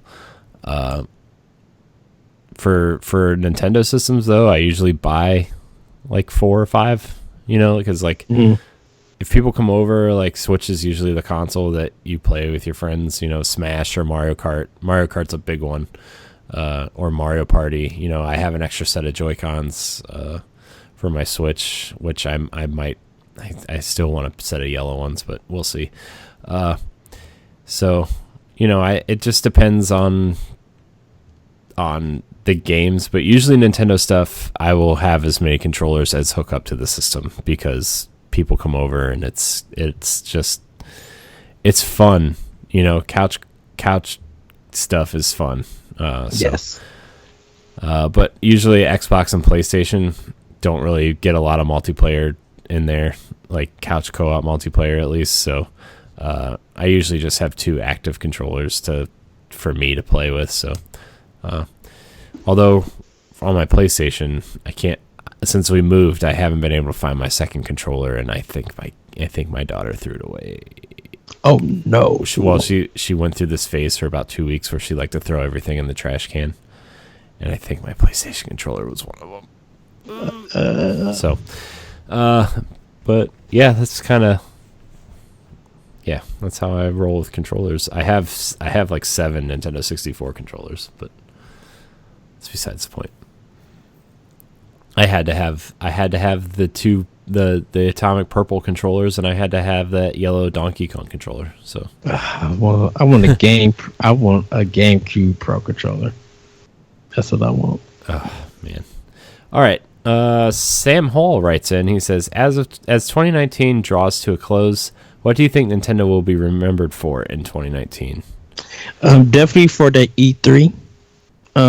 They clown they just clown for E3. Like there's no contest to it. Their directs have literally been on point. Seeing the Cuphead reveal, Astral Chain, not Ultimate Alliance. That was 2018, I would say.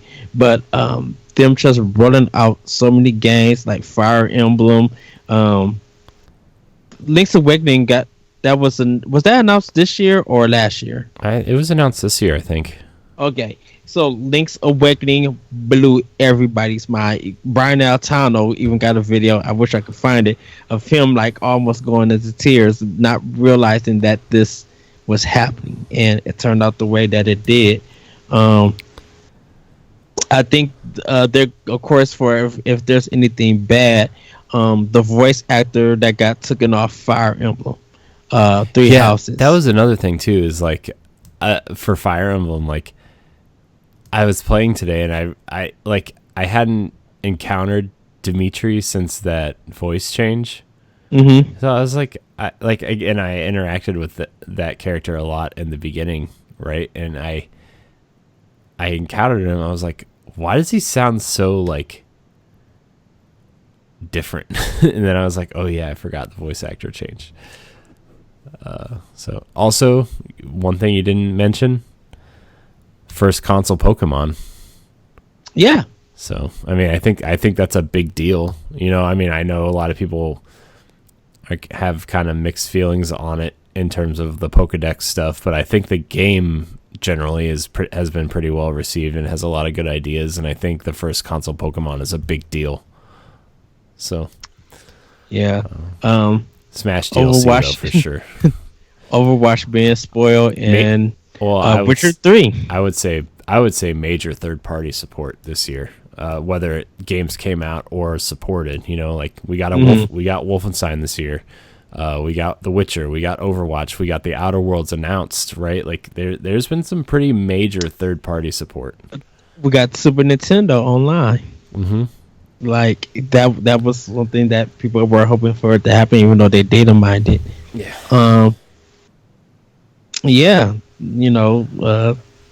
$20 still for the Switch Online. Like it really hasn't gone up in price or anything. And some like the Nintendo store in Japan opening up. Let's see, like their indies and everything, like Cadence of Hyrule. Like no one couldn't believe that Nintendo worked with an indie developer to have that game made, and look how it turned out. I think we're going to see a lot more of that in the coming years. Nintendo working with indies to make cool games based on IP. Yes. So, yeah. Actually, going off Nintendo working with other developers, I think whatever their next partnership with Ubisoft, I bet something gets announced soon. We had to get a Mario Rabbids. I know. I think that's like the easy one, right? Because next year's going to be 3 years, right? Oh, good night. Could you see Kid Icarus and Gods and Monsters for Switch? Dude. Don't joke. Can you see Platinum doing Kid Icarus? Dude, I've been telling you, like, if there's a Kid Icarus that was set, like, they made like an open world RPG similar to Zelda, but Kid Icarus, like, but made the world would be the remake of the first game that I will want. Yeah, make it more vertical. Obviously, like the world doesn't have to be as big, but you can make it vertical and have multiple layers to the world vertically. Yes. I think that would be a really cool game. That would be the chakra at the Game Awards, dude. And you know how many great games we've come up with in our heads for Nintendo? Oh, Metroid Helldivers. Still, I know it's coming. That'd be awesome. I would actually be shocked if Helldivers showed up on Switch. They just had it. They're still updating that game. I wouldn't put it past anything now. Anything. Forget everything you know, Ed. Just forget everything. Our last question comes from Blackhead on Twitter. He writes in and says, if so, what indie from today's showcase are you most looking forward to playing? Well, I said Oddworld. Axiom Verge 2 is also something I'm very looking forward to. But I mean, those are the obvious ones for me. Ed, you go, because I kind of want to talk about another game, a different game, just because I know those two are like just my jam anyway. But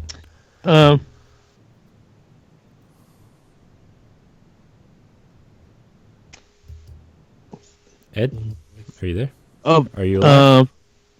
Are you there? I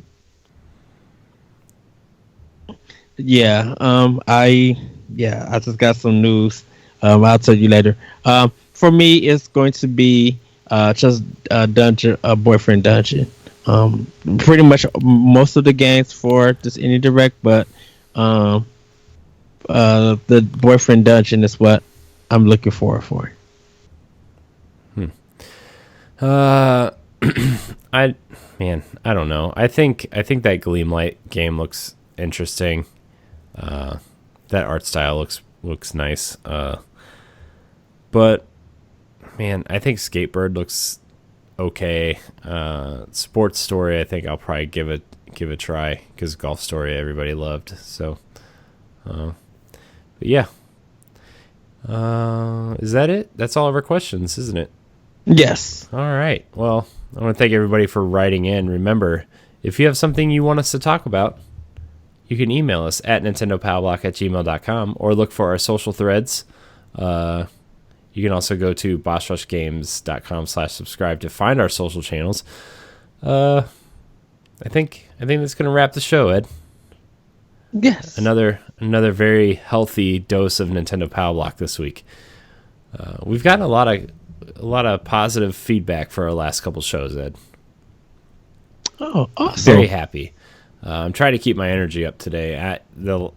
I've been working a lot, and it was kind of hard to keep energy up today. So, but still, pretty strong show, I think. Pretty happy with it. I'm really just thankful for our audience, man. They've been showing a lot of good support for us the last couple weeks, and it's been or the last couple months rather, since our comeback, and it's been nice to see, and it's kind of bled into it's really bled into Boss Rush Podcast as well when we changed the name and kind of told everybody what we were doing. We've gotten some pretty positive feedback, so I want to thank the fans for that. They've been you guys have been pretty supportive of us the last couple months, and it's been nice to see that positivity. So, but yeah, that's been Nintendo Power Block. You can find Nintendo Power Block every Saturday on your podcast service of choice, including Apple Podcasts and Spotify and Google Podcasts. Please rate us and review us on your podcast service of choice. We really appreciate it. It helps with discoverability and all that good stuff. We want the show to grow because we want to make it better, and we want to give you guys more options in terms of how you consume Power Block. If you're watching on YouTube, remember to subscribe and share and smash that bell. You'll also get the Boss Rush Podcast and any upcoming content we're doing. A couple side notes before we get out of here. Standard Definition, our retro and nostalgia-based podcast. If you have any recommendations you want to hear on that, you can email Boss Rush Games at bossrushgamespro@gmail.com or at contact@codenamenx.com. You can email any of those to let us know what you want to hear. Pod and Play in pre-production. Ed and I are making our list of games right now. Excited to bring that back. And of course, the Retro Game Show. Ed and I have been playing through Link to the Past, and it's been a pretty good time. So yes, that's about it. Ed, where can we find you? You guys can find me at that retro code, and you can check a new optional opinion that's on covers the state of play and inside Indie World. You can check that out on SoundCloud and other podcast apps. Yeah. You can find me at CorianHG713 on Twitter. You can find me at CorianHG on Instagram and Mixer. You can also find us both on Boss Rush Podcast, Boss Rush Games flagship show. It comes out every Tuesday at 7 a.m. Eastern Time on your podcast service of choice. You can subscribe to that as well. You can find all of our content on bossrushgames.com.